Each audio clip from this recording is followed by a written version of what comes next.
I didn't switch out my Caboodle until very late into the month of May. So I ended up using this stuff for almost 2 months. That's part of the reason why the video is so late. I do keep saying April, but it was April and May. Hi Internet! I'm Emily, I'm a makeup amateur and a YouTube amateur, and welcome to my channel. If you haven't seen one of these videos before, basically what I'm doing in the interest of paring down my collection and also just kind of refamiliarizing myself with stuff I already have instead of just buying more makeup, I've been taking a whole bunch of products every month and putting them in this here Caboodle. And those are like the only core products I've been using for each month. This is my 4th time doing this now. I think it's worked pretty well so far. I've rediscovered some old favorites. I've gotten rid of some stuff that I really didn't like but was just holding on to. So this is my stuff from April. The collection will be broken down into 3 videos, for the first one where I will talk about complexion products, so primers and foundations mostly. The second one will talk about lip products, and then the third one will be all about eyeshadows. I'll link the other 2 videos in this group in the description, and if you're interested, there's a playlist of all my videos like this from previous months as well. You can check that out. Okay, so to start off, I want to give an overview of each of the brands that I have in my Caboodle this month. All of these brands are things that I only owned like a handful of products from, so I kind of, in order to fill up the Caboodle, I had to reach from a bunch of different places. There's also quite a few things that are just like one-offs, like I didn't have anything else from that brand, so I just threw it in. Elmar Cosmetics is a female-owned and Latina-owned brand. I was first exposed to them in a BoxyCharm, and actually the founder, Gabby Trujillo, used to work for BoxyCharm. Their products are now available at Target in the States. In Canada, you actually can't really get them anywhere because their website doesn't even ship here, so that's kind of a disappointment. They do have really nicely pigmented products that cater to a wide range of skin tones, which is awesome. Artist Couture is a Latino-owned brand. They sell really high-end makeup, and by high-end, I mean really expensive. I honestly haven't tried very much from this brand, just the few products that you're going to see here. Benefit Cosmetics are primarily known for their brow products, their primers, and their cheek products. They're available at Sephora, and they're also pretty pricey. Weirdly enough, Indigo was selling their stuff a while ago, like Indigo, the bookstore. They have actually faced a lot of criticism as a brand for not being very inclusive in their shade ranges. In particular, their bronzers and blushes tend to skew really on the light end of things, although I haven't tried either of those things myself. Cover FX market themselves as being very customizable. They make mostly complexion products, and they're really well known for stuff that comes in like a liquid form in a little bottle with a dropper. They used to be at Sephora, and they were well out of my price range. I never bought anything of theirs at Sephora, but they've actually been phased out, so I think you can really only get them at their website now. Although I have seen them at Marshall's a couple times, like really, really marked down, but it's usually just like foundation. It's like not my shade. Dominique Cosmetics was started by Kristen Dominique, but I actually had heard of the brand before I knew who she was. So for the longest time, I didn't really think of it as an influencer brand, funny enough. They have a lot of eye palettes, and one thing I like about them is that they tend to release stuff in very like curated collections, so that it's just like a small amount of products, but it all really fits really nicely together. I really like their quality. We've seen them in BoxyCharm a few times, and they are also at Sephora, but again, seem to be in the process of being phased out. Their stuff keeps getting marked down. I'm not really sure what's going on there. In the meantime, though, it is all really reduced, so if you want to pick up anything from them, now is the time to do it. Kaja is a Korean makeup brand known for their really fun and interesting and sometimes not very practical packaging. They do a lot of sets. They do a lot of stacks of product. They are available at Sephora, and in terms of all the brands available at Sephora, I would say that their prices are among the most affordable. Finally, Pure Cosmetics is a brand that I've gotten in BoxyCharm a few times. They do also sell skincare. I actually don't know a whole lot about them. They say on their website that their products include skincare ingredients that are good for you, which is a little bit vague. I mean, I'm sure you could read a little bit more about it. I have had really mixed results with their products in the past. Okay, let's start off like I do every time I do my makeup with primer. So I dialed back my primers this month. I only used 2 because I realized last month that I really wasn't getting the chance to use each of them enough times to really tell whether I liked them that much or not. The first one is the Benefit Professional Hydrate Primer.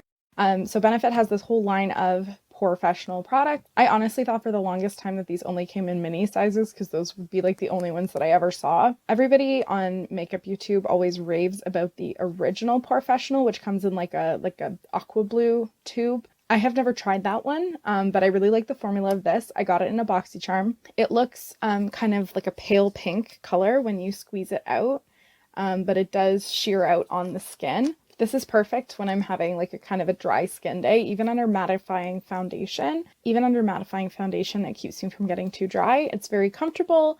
I do think if I wore it every day, I might see clogged pores because it is kind of a thicker formula, but I so far have not really encountered that problem. This is the Ole Henriksen Banana Bright Face Primer, which I also got in a BoxyCharm. This was a choice item quite a while ago, and I only started using it recently. I chose this because I wanted to see what all the fuss was all about. I know Andrea Mattiliano and a few other people absolutely adore this stuff. Like Andrea is a big fan of this brand, but this product in particular. And this lives up to the hype. It does it all. It's not too drying, it's not too oily, and I don't really know if it extends the wear time of my foundation per se, but it definitely looks nice when it's applied on top of this. I will likely never repurchase this because it is so expensive. I think it's like $60 Canadian, but I will definitely enjoy it while I have it to use. My one complaint is that because it has a pump top here on the squeezy tube, if there's any product in the top of the tube and you like put it away for a couple of days, it becomes like, you know how bottles of lotion with the pump top will get like the hard bit just like forming inside the tube at the top? That happens with this, even like after a relatively short period of time, which is really frustrating because you're wasting this really expensive product and then you get like this hard, unusable bit at the end. I mean, I don't want to use it every single day just to avoid that, but it's a pain that it happens so frequently and then you feel like you're wasting a lot of it. I have 3 different... Caught that? I have 3 different foundations this month, all with varying degrees of hydration. So we'll start with this.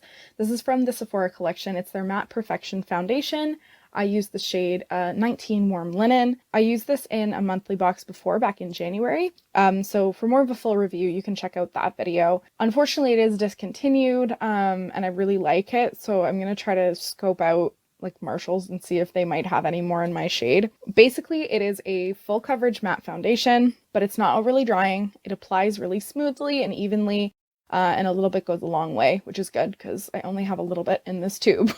The next one, or should I say 2, are these babies from Physicians Formula. It is the Nude Wear Touch of Glow foundation. I have the shades Fair Porcelain and Ivory. So Physicians Formula is, I'm sure you know, a drugstore brand. I bought this at a Winners a while ago. It's a pretty expensive for a drugstore brand, and this was marked down by a couple of dollars, so I was like, why not pick it up and try it? I realized later on that it was because they were discontinuing this line, which is probably for the best because it only had like 3 shades in it, and they were all within like 1 or 2 degrees of each other. Like, hence why I have 2 shades, because I wasn't sure without swatching them at the time which one was going to work for me, and they are like practically the exact same shade. One of them is slightly orange and I never remember which one, and then one day I'll apply it and I'll be like, oh, that's the orange shade. I love the packaging on these. There's like this textured bit down here, but it is a glass bottle, and then of course the little bow on the lid is just super cute. They did come in a set with like a little brush, but the brush was like really tiny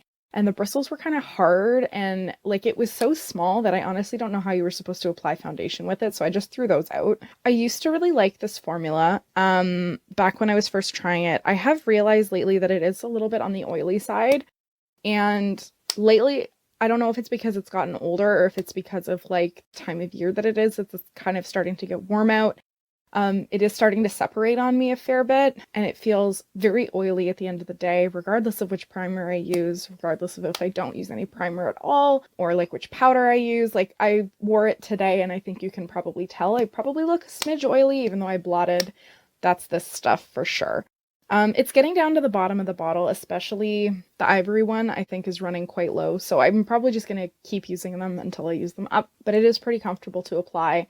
And I've always found that cheek products wear pretty nicely on top of it, even though it does get oily. Finally, I have the Pure 4-in-1 Tinted Moisturizer. This has SPF 20. I have the shade LN2. This was in my January BoxyCharm, which was the first ever video that I posted on this channel. I chose this for that month in BoxyCharm because I've never really been a big tinted moisturizer person, and I thought that would be nice to have when summer came around. The shade is a little light and yellowy for me, but it does sheer out enough that it's not really noticeable. Unfortunately, that means that it doesn't really have much coverage, so I do end up using a lot of concealer when I'm using this. I would not wear this with a super hydrating primer because it would probably get very slick and greasy, but it is pretty comfortable on the skin, and it's nice to have something with SPF in it. Let's get to the blushes next. So this one is the Show Me Your Cheeks blush from Elizabeth Mott. The shade is Soft Pink.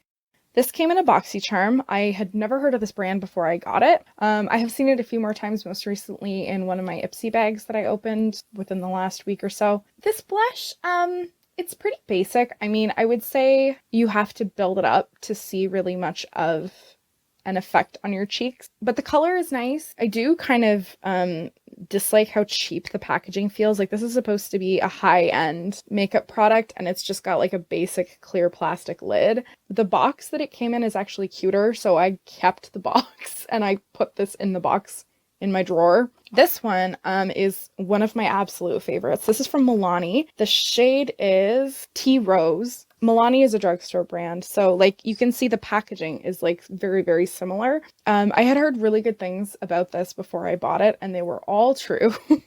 I love the shape of the flower on the top. That's super cute, although it is starting to wear away a little bit because I've had this for a couple of years. It's very nicely pigmented. It's very comfortable. And this is the only shade of this blush that I've ever tried, but I think I picked the right one. It's like a cooler pink shade. It just looks really pretty and really soft, and I love it. The Kaja Heart Stamp blush was a really pleasant surprise. I wasn't expecting to like this, namely because I thought as a cream blush product that it would just be kind of too oily, or because of the shade that it is, it would be like too richly pigmented. I'm sure you're wondering, why the hell would you buy something if you're not expecting to like it? But it wasn't my choice. It was part of a Sephora Favorites kit, and it is a full-size product, so I got like a really good discount on it even if I didn't like it. So it's got two layers. There's this part on top where this stamp heart applicator pops out. It's actually spring-loaded, and then you twist it off. It's a very dense sponge, but it still does absorb a fair amount of the product. So I've kind of gotten in the habit of just dabbing it directly on my hands and then applying it to my cheeks just with my fingertips, just because I don't want to waste any. And then I was blending it out with my fingers anyway, so like, you know, it's not extra messy. So then down here you kind of have the spongy product down here, and then you stamp the stamp into that and then apply it onto your cheeks, or in my case I just stamped the finger. The color is really pretty. So I was, like I said before, expecting it to maybe be a little bit too bright and vibrant. I'm wearing it today actually, so you can tell that it blends out pretty soft, but I like that it gives like this nice little flush to your cheeks. I think it wears really well. Surprisingly. My one issue is that I keep forgetting to put it on before I do my powder, because usually I'll put my powder on after I've done my foundation, and I do powder cheek products on top of that. So if I'm going for a cream blush, I tend to forget until it's too late, and you don't want to put this down on top of powder. But when I do remember to put it on in the right order, it does look nice. This next one is from Alamar. It's their Colorette Blush Trio. I like that they have 3 versions of this. This is the fair light version. They also have a medium and then a deep version, I believe. So I got this in a BoxyCharm. They have since revamped. I don't want to blind you with the mirror. They have since revamped these, so the packaging is different, and I think the shades themselves have actually changed. I almost decluttered this about a year ago, and I am now confident that that would have been the right choice. I held on to it because this middle pink shade is very pretty, and I really liked that kind of like neutral rosy tone of blush. I did not use these other two very often. This one actually reminds me of like Flamin' Hot Cheetos. And this one's just a little too light, so I never use either of the others. It doesn't make sense to keep a blush trio just for one shade. And honestly, when I really went to the effort of trying to use it this month, maybe it's just because it's an older product, but it's not as pigmented as I remember it being. And so, you know, I was building and building and building, especially with this orange one. It just did not show up. I am getting rid of this because I realized that the e.l.f. Modern Metals cheek palette, which I had in the caboodle in March, has 3 blush shades that are extremely similar to this that I like better, and then it also has 3 highlight shades, so that is something more worthwhile to keep in my collection as opposed to this. So I'll pass this along to somebody else. I have this Cover Effect Perfector Face Palette. This is the shade Light Medium. I think it comes in one darker version.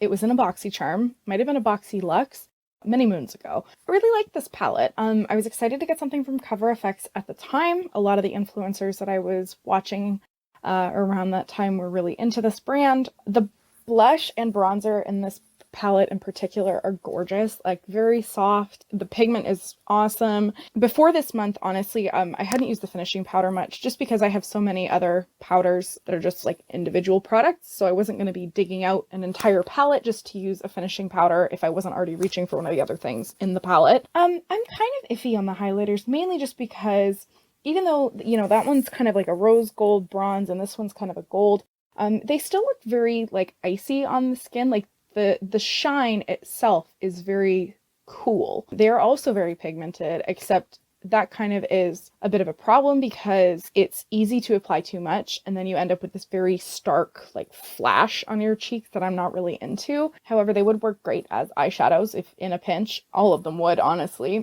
And it is nice to have kind of an all-in-one palette that is, in my opinion, very well thought out. I have more from Cover FX. I have these drops. So 3 of these are the Custom Enhancer drops, and then this one here is the glitter drops. I am pretty sure I have another mini somewhere, but I couldn't find it, so 4 for the time being. When I first got into makeup, again, Cover FX was everywhere. These in particular were everywhere. People could not stop raving about how great they were, and I totally believe the hype. They are so gorgeous. And the best part is this one came in a BoxyCharm. I think the shade actually might be a BoxyCharm exclusive. And these 2 I bought in add-ons. So I did not pay full, very expensive price for any of these. In my opinion, these are like the holy grail of liquid highlighters. They can be really subtle or really bold. So to start with, we have Blossom here, which is actually what I'm wearing today.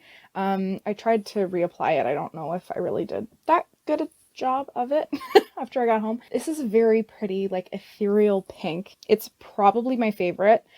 This one it has a hint of like a pink to it, but it's kind of more on like the silvery. It's a little more, what's the word? It's a little bit more opaque than the other ones. Like you really have to thin this out if you want to make it sheer. Halo is really unique. It's kind of like an iridescent blue. There's a little bit of violet to it. I think this one is really, really cool. I was a little intimidated by it at first when I got it, but I have gotten a little bit more comfortable with it over time, and I'm really happy I have this one. And although I wouldn't wear the glitter drops every single day, this is the shade Nova, by the way. I think they're really nice if you're trying to really elevate your look, maybe for like a special occasion. I tend to wear these around Christmas a lot because you can never have too much sparkle on your face at Christmas. And I would say, you know, it's definitely glitter, whereas these are like shimmer, but it's not really like a chunky glitter, so you don't really have to worry about that. The last product, in terms of highlighters, is from, again, BoxyCharm, and this is from Artist Couture. It's the first thing I tried from this brand. This is the Diamond Glow powder in the shade Summer Haze, which I'm not going to open fully because it will get everywhere. This is also a really beautiful gold shade. It's very finely milled. I am a huge fan of the formula, but I think I might pass this along to somebody else just because I never reach for it. Like, it is a loose highlighter for starters, which puts it at like a disadvantage already, just because it's messier. It's got the sifter that can be kind of stiff and hard to open, and it's so hard to get like much product out here to apply without wasting it. So it's just like too finicky and not really worth the hassle for me. I also do have other gold shade highlighters, so I would probably reach for those before going for this one. Thanks for watching this video. If you want to see part 2, which is about lip products, or part 3, which is eyeshadows, they will be linked in the description. See you there!